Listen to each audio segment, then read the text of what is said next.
I want to welcome you to the April 3rd, 2022 message here at Meadowbrook Baptist Church called Are You the King of the Jews? Which that's the question that Pilate, the Roman governor, asked of Jesus.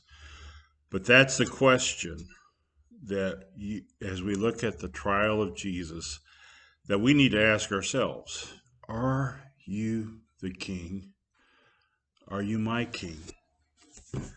Throughout history, we see many famous trials, but we also see what has been called various show trials, kind of miscarriages of justice. One of the early innovations of the Soviet Union under the leadership of Vladimir Lenin was developed in 1922, something that he referred to as quote unquote model trials or example trials. And what he meant were there were some enemies of the people that would be put on trial as a model or example of what happens to those who oppose the tenets or the Soviet leadership. After Joseph Stalin took over after Lenin, he took these show trials a step further.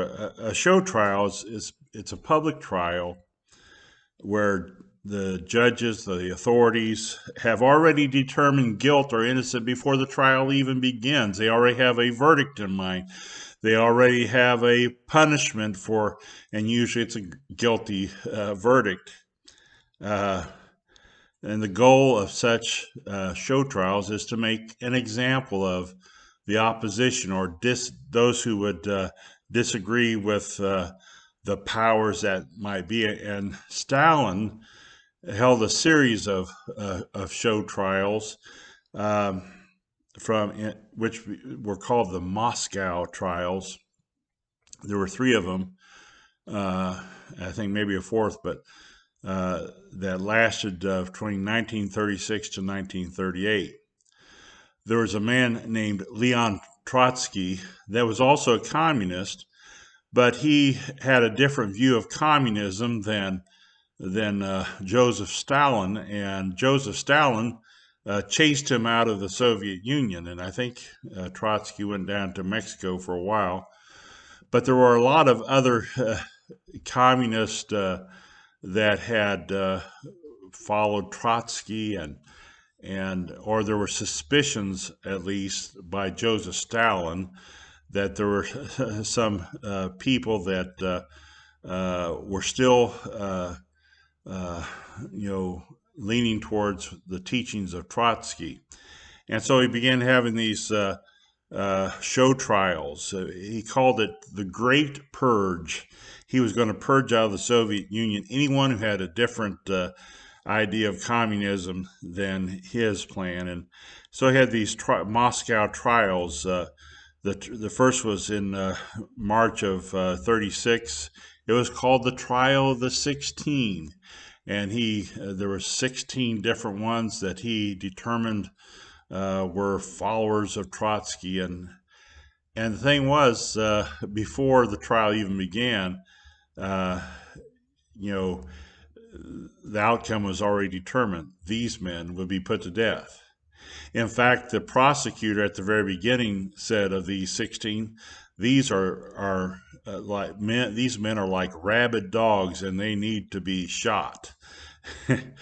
And indeed, that's what happened to them. But even worse, Stalin had all these men confess that they were traitors, and they confessed because their family, they threatened to kill their families if they did not confess. There was a trial of the 17, and finally the trial of the 21, and so he could purge out these traitors. Again, you find this in other dictatorships, like Adolf Hitler had the People's Court, not like the People's Court with Judge Judy, but The People's Court, which was from 1942 through 1945, made public examples of people that expressed any kind of opposition to Hitler, like Adolf Reichwein. He was a university professor of economics, and one of the things about this guy, he started a lot of community um, colleges, I guess you would call them, there in Germany, and really emphasized people getting practical experience. But when he, voiced some opposition, even though it wasn't, like real vocal, but he was, it became known that he was opposed to Hitler. Guess what? He showed up at the People's Court. It wasn't Judge Judy; it was some other judge, and of course, before the trial even began, it was already determined that Adolf Reichwein, because he was opposed to Hitler, there could be no opposition.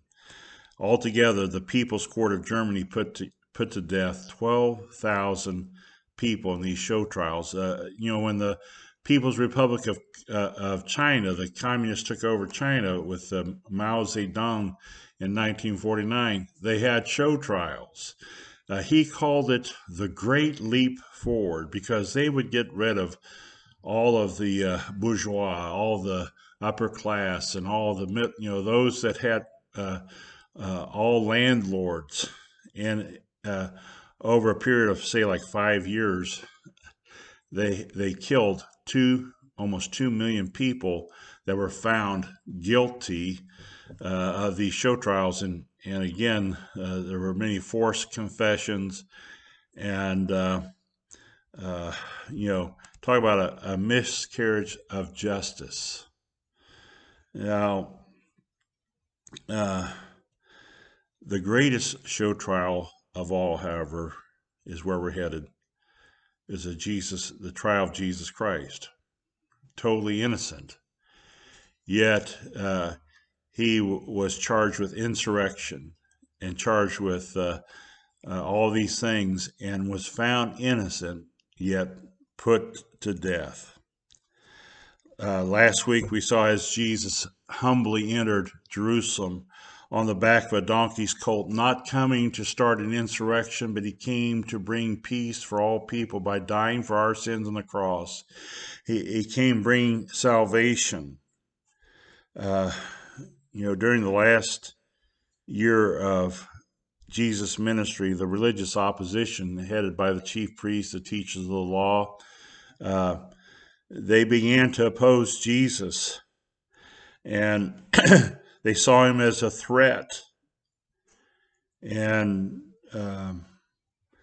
they came to a crescendo to a point, the months leading up to Jesus' death on the cross, that they decided Jesus must die. In fact, after Jesus raised Lazarus from the dead, there in John chapter 11, the chief priests were complaining, say, if this keeps on going on, the Romans will come and take away both our position and our power. And Caiaphas prophesied, it's better that one man die than the whole nation die. And so they began looking for a way to kill Jesus. Last week we read after Jesus came in to Jerusalem riding on that little donkey, that he went into the temple and he cleared the temple. He says, my house will be called a house of prayer, but you've made it a den of thieves. And that was a direct challenge to the chief priest, the teacher of the law, the high priest himself. And it says there in Luke 19 that they were trying to find a way to kill Jesus, but they couldn't because the people hung on Jesus' words as he taught in the temple each day.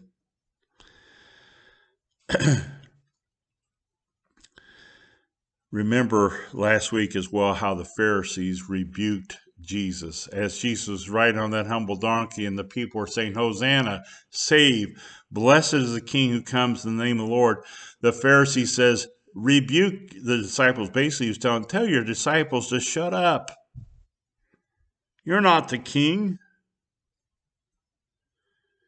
In chapter 20 of Luke, as you continue to go through Luke, Jesus' enemies tried to get him in trouble by trapping him with their questions.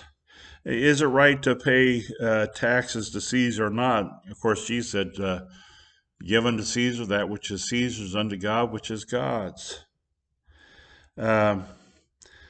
Jesus' enemies, in spite of all the evidence to the contrary, including all of his miracles, refused to put their trust in Jesus as the Messiah, as the Son of God. Instead, they wanted to put him to death. And so this question about who Jesus is, are you the king? The answer is yes, he is, but is he your king? Are you the Son of God? Yes, he is, but do you recognize him as the Lord of your life?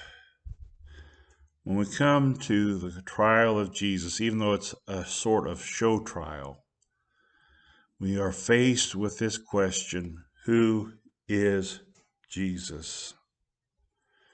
Of course, we see that as they tried to find a way to kill Jesus, that one of Jesus' own disciples, Judas Iscariot, agreed to betray Jesus for 30 pieces of silver. And that Thursday night, there outside of the Garden of Gethsemane, as the full moon of the Passover shone from up above,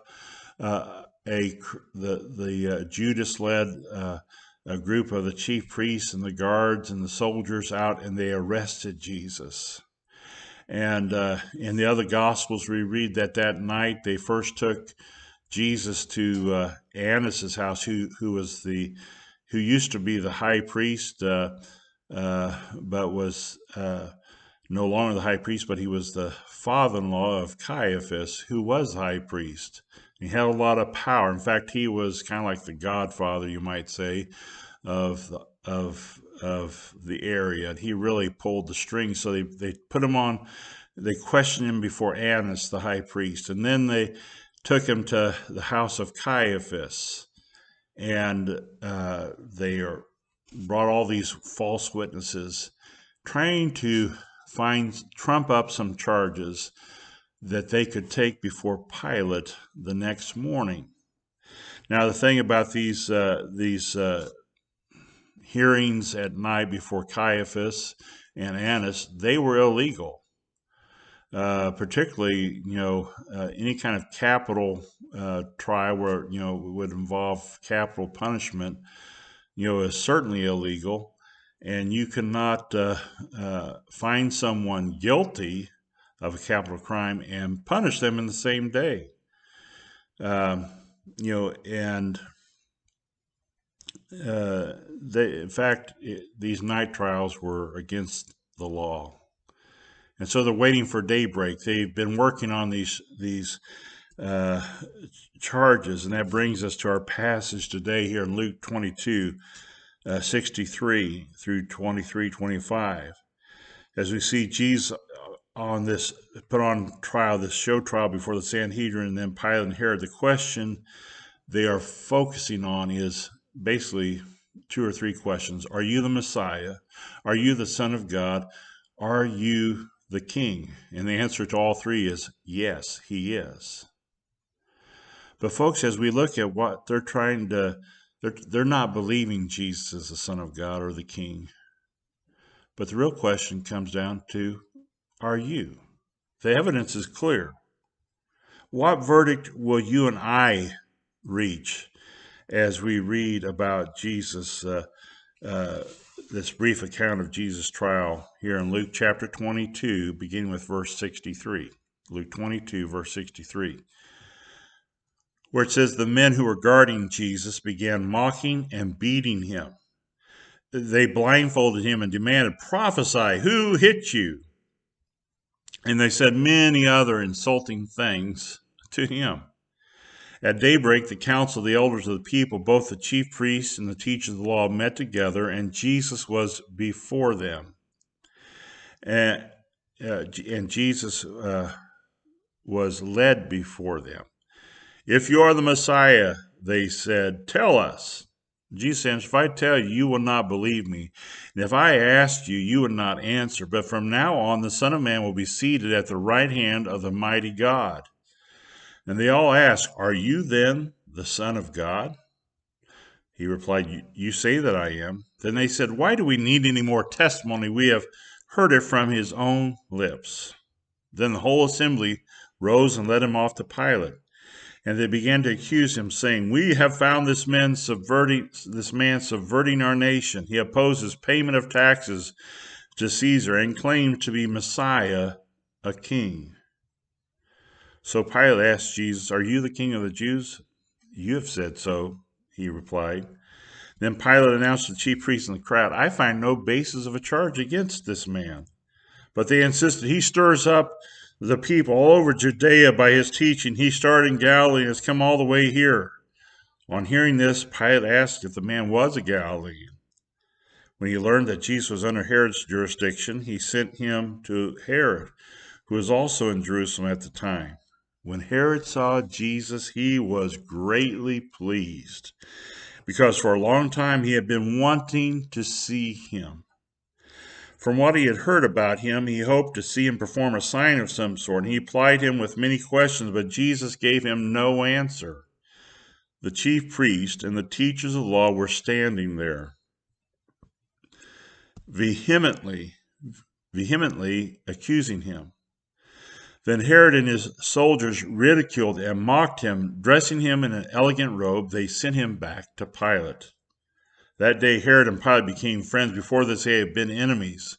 And Pilate called together the chief priests, the rulers, and the people, and said to them, "You brought me this man as one who is inciting the people to rebellion. I have examined him in your presence and have found no basis for your charges against him. Neither has Herod, for he has sent him back to us, as you can see. He has done nothing to deserve death. Therefore I will punish him and release him."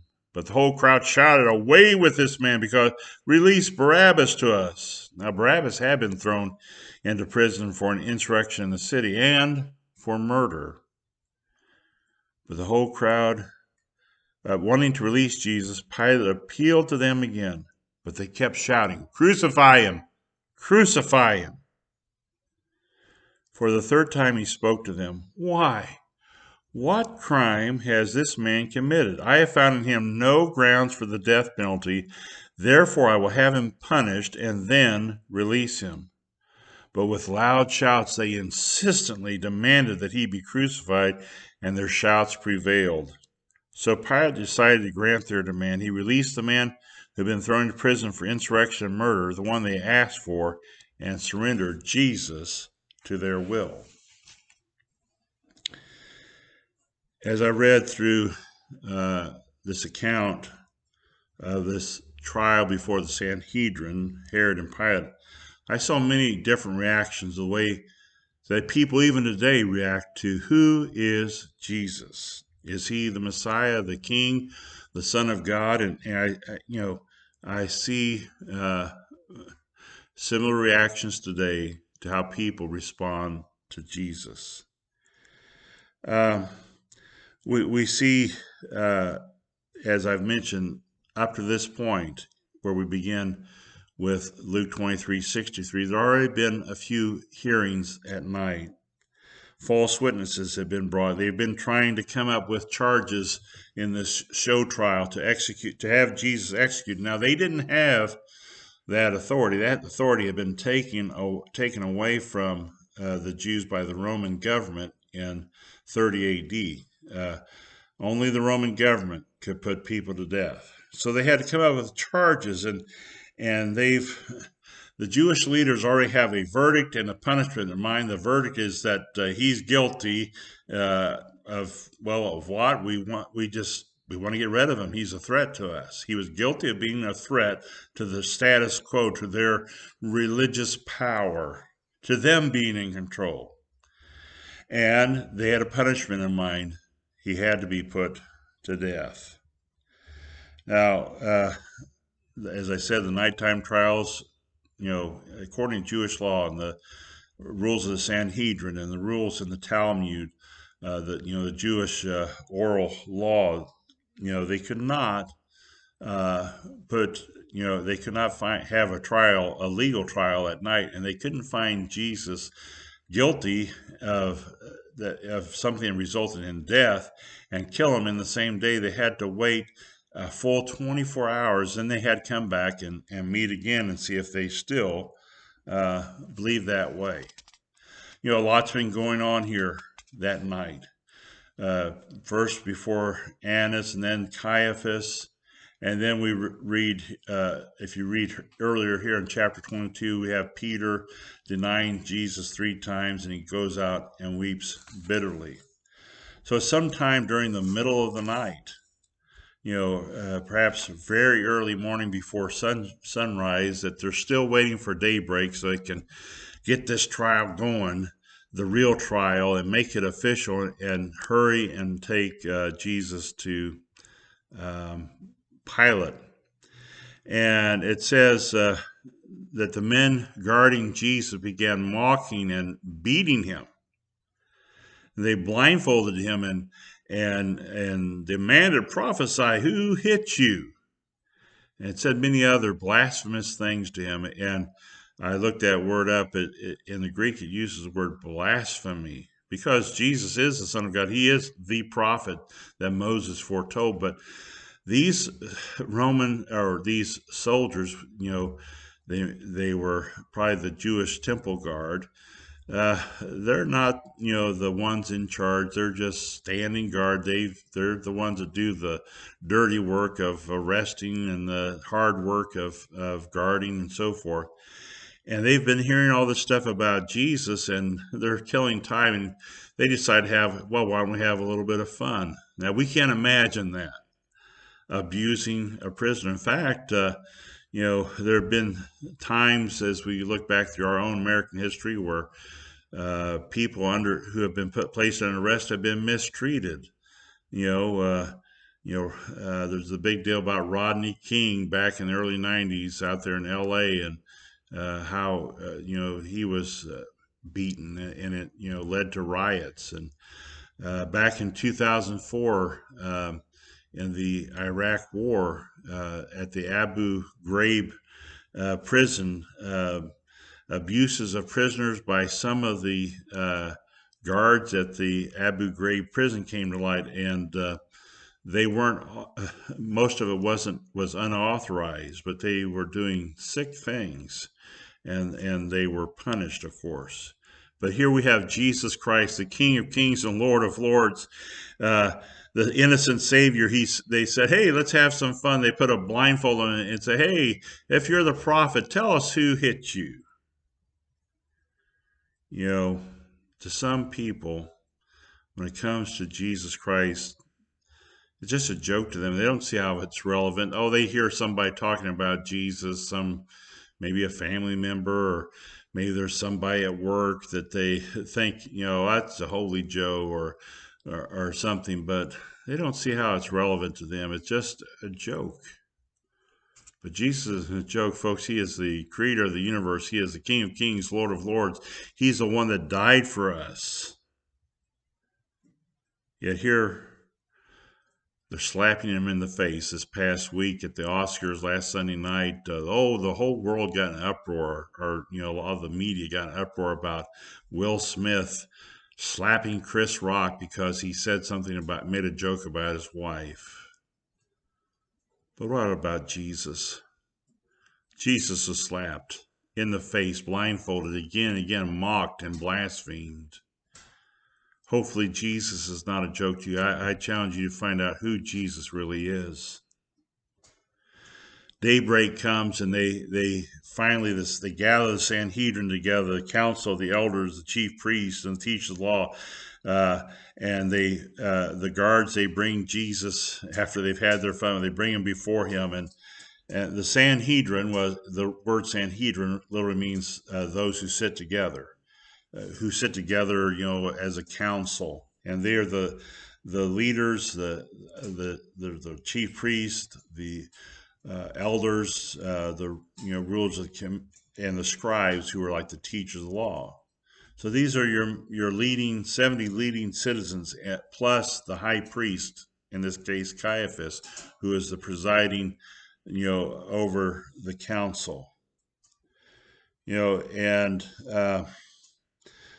we know how important, say, like the Supreme Court of the United States is in determining or being a determiner of what is right or wrong according to the Constitution. The Sanhedrin was even greater than that.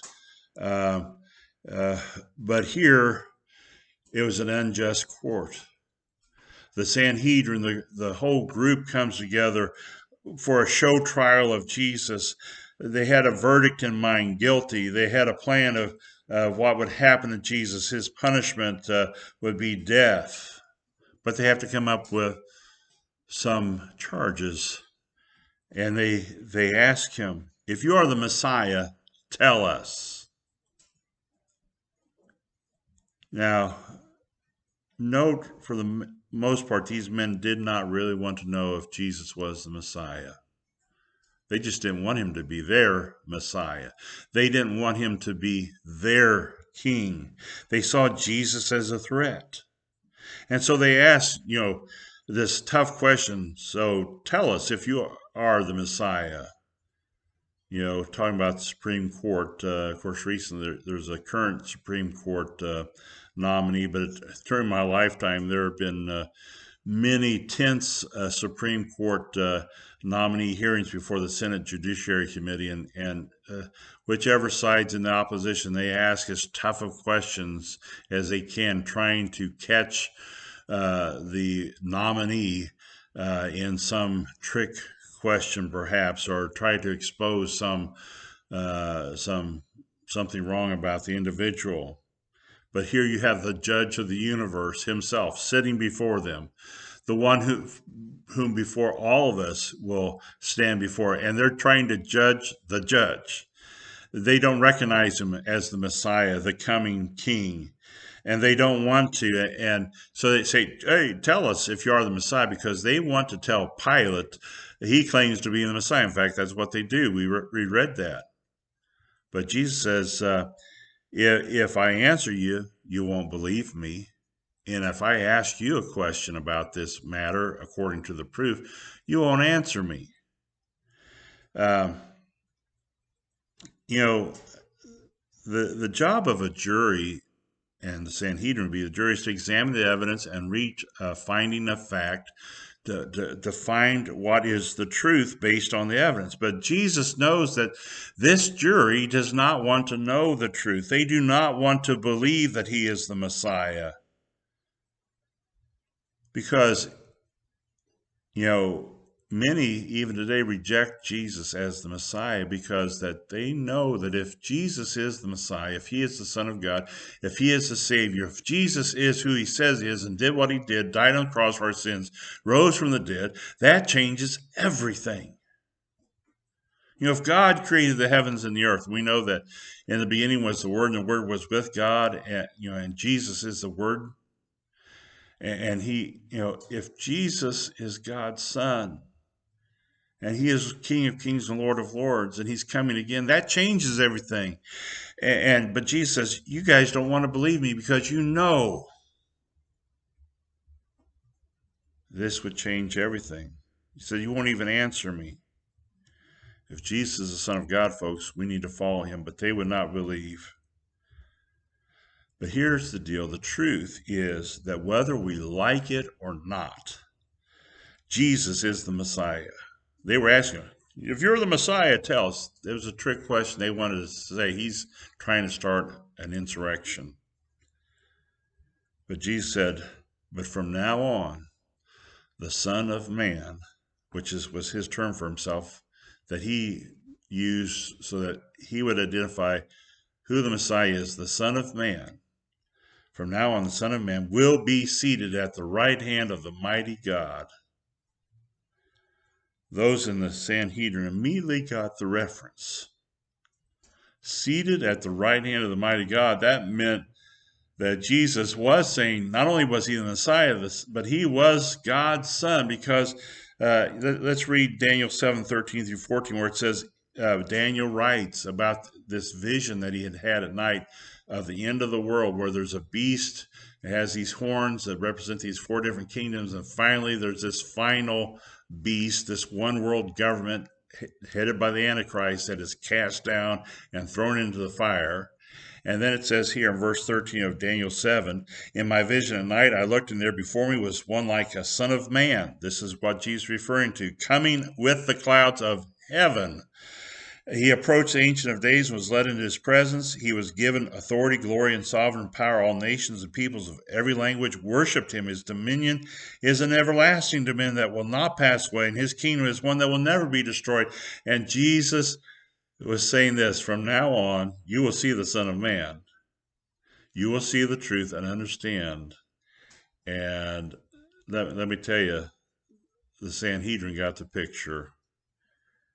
Jesus saying, I'm that Son of Man, coming not to overthrow the Romans, but to set up an eternal kingdom made of a people of every tribe and nation that will worship me, the Son of Man. Well, immediately Jesus' accusers say this. Now, in the NIV, it says, they all ask, are you then the Son of God?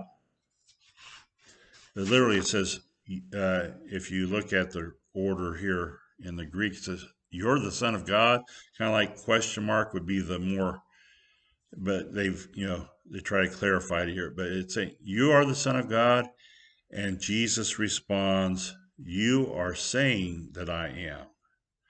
They just said, you're the Son. So he's not denying it. He is telling the truth. You're saying that. And in fact, I am, is what he's inferring here. He comes to tell the truth. The Sanhedrin, they're hacked off. And they said, we don't need any more testimony. We've heard it from his own lips. When somebody goes before trial, they hold up their hand, and they put their other hand, they hold up their right hand and said, do you swear to tell the truth, the whole truth, nothing but the truth? And used to, I don't know if they still say it, they would say, so help you God. That Jesus told the truth because he is the truth, and he is the Son of God, and he's coming again. They didn't like it, but they have what they want. Yes, here we've got what we need. He's a blasphemer. He's worthy of death, they say in the other Gospels, and they lead him off to Pilate. It's just daybreak. You might think, oh, this is weird. Would the Roman governor, but what I found out is this is when Roman governors and leaders, they would hold court early in the morning before the heat of day. So that's why this is not unusual. But it is the Passover. There is a rush to judgment. This is a show trial, and they come accusing the whole company.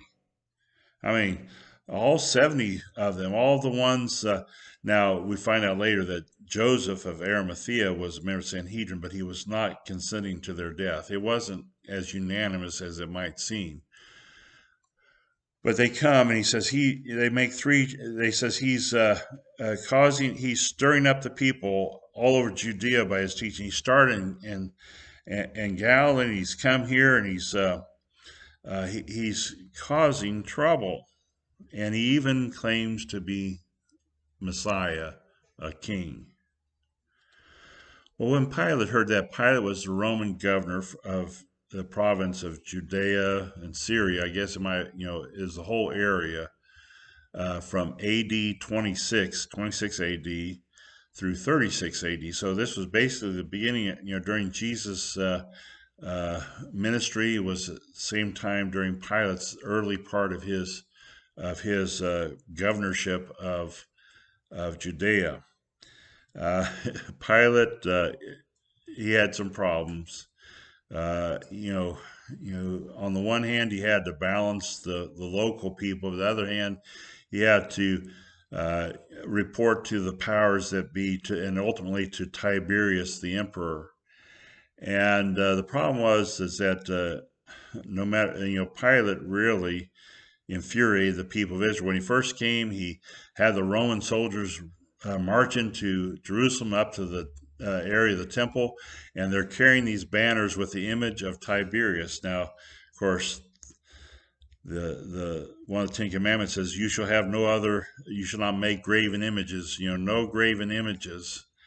And the people rioted, and Pilate got in trouble for that. And then later he stole money from the temple treasury because he wanted to build an aqueduct to bring to route some water where he wanted it brought to him. And there was a rebellion. Another thing happened. There was a rebellion, and he, he had many men. I think it was people from Galilee, men from Galilee. Many of them put to death, and he had their blood mixed in with the sacrifices at the temple. This man could be brutal. So he was in a tough position. Here it is, the Passover, and they're bringing this charge of this Messiah, a king, and that he's trying to say, don't pay taxes to Caesar, but we know that that's not true. He said, give unto Caesar what is Caesar, and to God what is God's. Jesus wasn't trying to start a rebellion. He wasn't saying, I am this earthly Messiah. But Pilate, when he heard a king, he knew he had a problem, because only the Roman Emperor Tiberius, he had to do something about this. He had to determine, is this legit? And so he asked Jesus, are you the king of the Jews? And literally the order of the words is, you're the king of the Jews?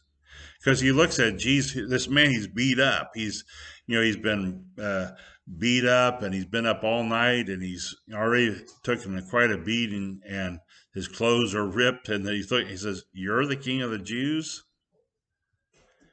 And Jesus says, well, you're saying that I am.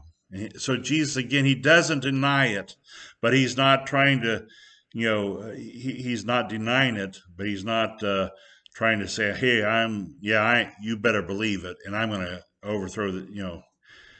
Pilate very quickly sees, and he understands that the real deal is not that the Jewish people are wanting to protect the Roman Empire, but to protect their own power. And he says,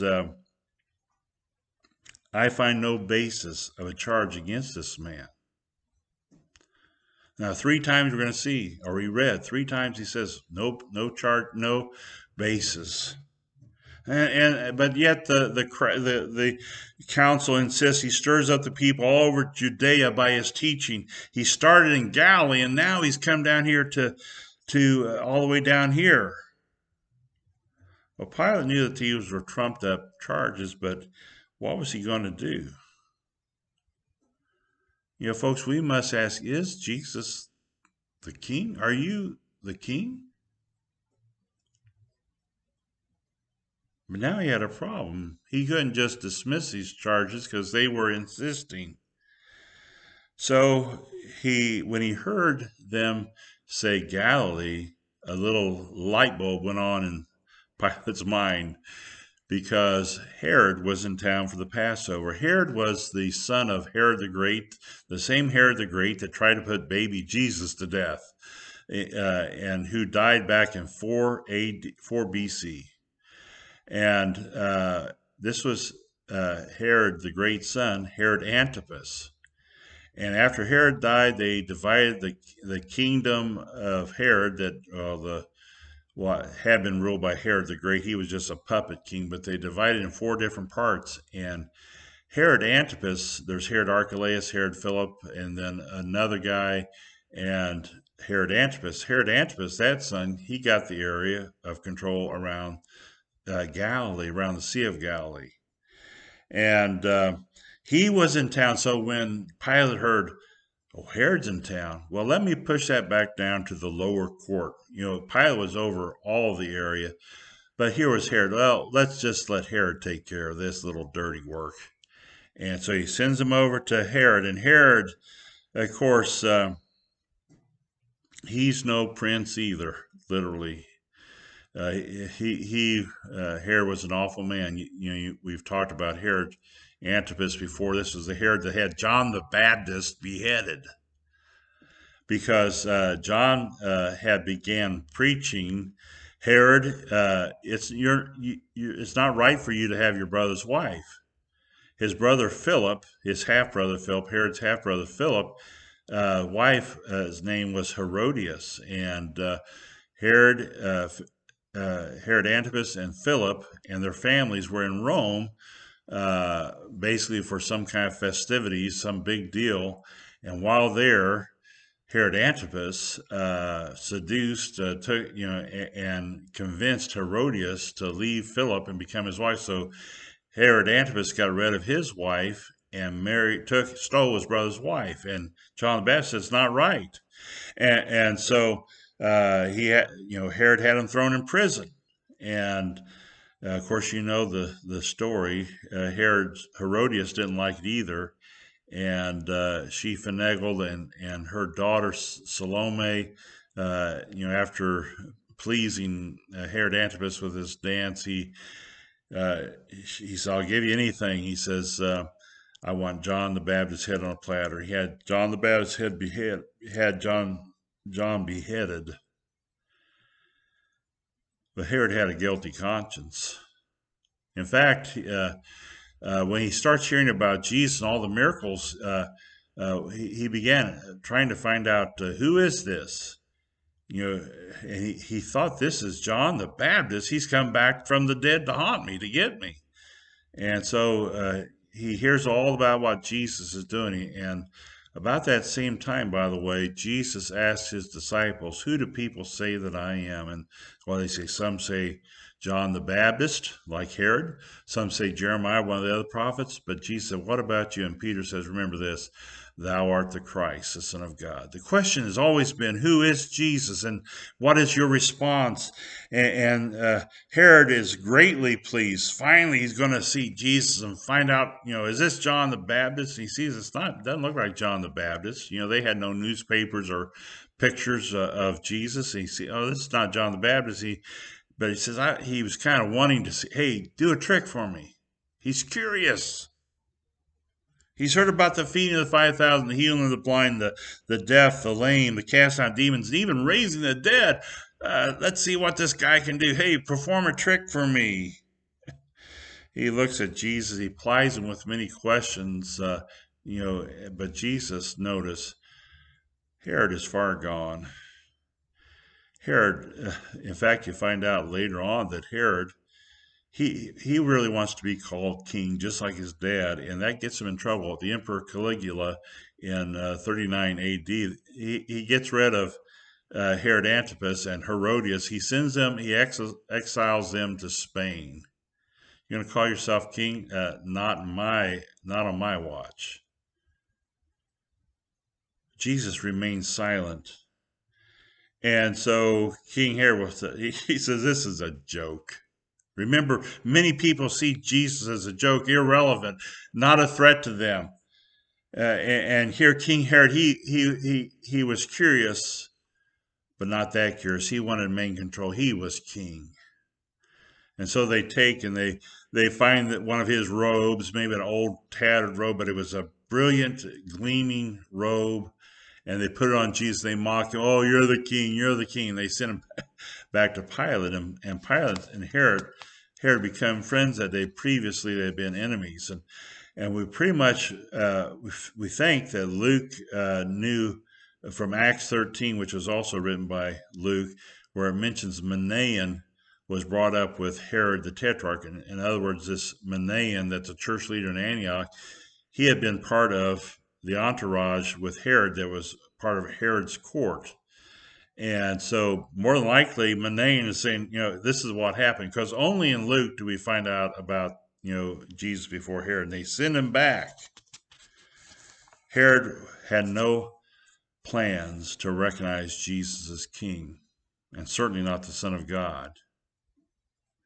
So Pilate still has a problem on his hands, and he comes back, and the chief priests and the rulers of the people, they're vehemently accusing Jesus. That word for accusing is the Greek word we get categorized from. to categorize someone, is to place, to make a charge against them. Here's what they've done. Here's what's wrong with them. And that's where we get the word category from. Placing a charge against someone. Jesus says, hey, I've examined him in your presence. And I found no basis of a charge. Neither is here. Look, he's sent him back. This is a joke. You got to be kidding. We find no basis of charge. He's done nothing to deserve death. We see him ready to make a compromise. He says, I'll punish him and I'll release him. But the crowd cries out, no, release Barabbas, who coincidentally had been part of insurrection and was even in prison for murder. So the very thing they accused Jesus of, insurrection, that's the one that they wanted to release. Mark chapter 15, I believe verse 6, it says that there was a custom that every year Pilate released to them a prisoner at the time of the Passover, a prisoner of their choosing. Said, we don't want Jesus. Pilate says, I'll give him a good beating and punish him, and maybe he'll stay out of your hair. It won't be a problem to you more. He said, no, we want Barabbas. Away with this man. And Pilate, it says, wanting to release Jesus to them, he appealed to them again, because he was convinced, and I think, and maybe in John, Pilate, he's walking a tightrope here. Plus, he's afraid when he hears out, there in John says that they say he's the son, that he claims to be the Son of God. And Pilate's wife has had a dream. In Matthew, it says she's warned him not to have anything to do with this man. I've suffered a lot of dream, and the Romans put a lot of stock in dreams. And Pilate's trying to find some compromise, some way out. Surely there must be some way that I don't have to really make a decision about Jesus. Let's just compromise here. But the crowd cried out again. They crucify him, crucify him. They've been crying out. And he says again, why? What crime has he committed there? A third time he says, I find no basis for a charge against him, no basis for the death penalty. Therefore, I will have him punished and released. But they cried all the louder. And of course, in other gospels, we find out they say, if you release him, you're no friend of Caesar. And when he heard that, and the crowd kept on pressuring and pressuring and pressuring, he gave in.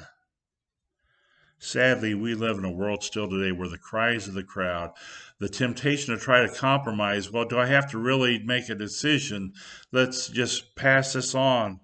But the crowd and the poll numbers often today, they determine what is right and what, the polls, most Americans believe this or that. But you cannot compromise. You cannot go with the crowd when it comes to making a decision about Jesus. Pilate gives into the crowd. Instead of sticking with his decision that Jesus was innocent, he was afraid and he let fear control him. I think it's in Matthew where it says Pilate washed his hands and he tried to ceremoniously say, well, it's not on me. But folks, your decision is yours about who Jesus is. We find out from history that in AD 36, the emperor at the time removes Pilate from his position, and Pilate, perhaps feeling a failure, he commits suicide. Very sad. There he had the king, and he asked the question, are you the king? And if he would examine the evidence, he would have found Jesus is the king. But he went with the crowd, and he released to them Barabbas, the man who had been guilty of insurrection and murder, and he gave Jesus over to them to do according to their will. This was a show trial. The Sanhedrin and Pilate is predetermined. Sanhedrin, we're going to find him guilty. We'll come up with some charges, and then he'll finally be put to death, and we won't have to deal with this anymore. The interesting thing is, in the process, they asked for Barabbas, whose name means son of the Father. Barabbas was guilty. But here we have the Son of the Heavenly Father, the Son of God, the Messiah, the King, comes and he dies not only in Barabbas' place, a convicted felon, a sinner, a murderer, insurrectionist, but he died in our place, didn't he? You see, this was a show trial, but it was more of a show trial of God showing his grace to us, and that God sent his son, even though innocent, the Son of God, the King, he died in our place. The word verdict comes from the Latin verdictum, which means to speak the truth. If we were to examine the truth, we would find that Jesus is God's Son. He is the King. Now, how are you going to react to this truth, the verdict? Jesus came 2,000 years ago, the King. Did miracles with great authority. But is he just a joke to you? Is Christianity just a punching bag like the guards? Are many refuse to believe in him because they know that if Jesus is the Messiah, that means I'm going to have to give my life to him. You ask, is he the King of the Jews? If he is the King, well, what does that mean? If he's innocent and he died in my place, then what must I do? I hope that you will trust in Jesus and that you will realize that this show trial, though was a mockery of justice, was really God showing us how much he loved us by sending the Messiah, Jesus, his Son, the Son of God, the innocent Savior, to die in our place. Trust in him. Call upon him to save you today.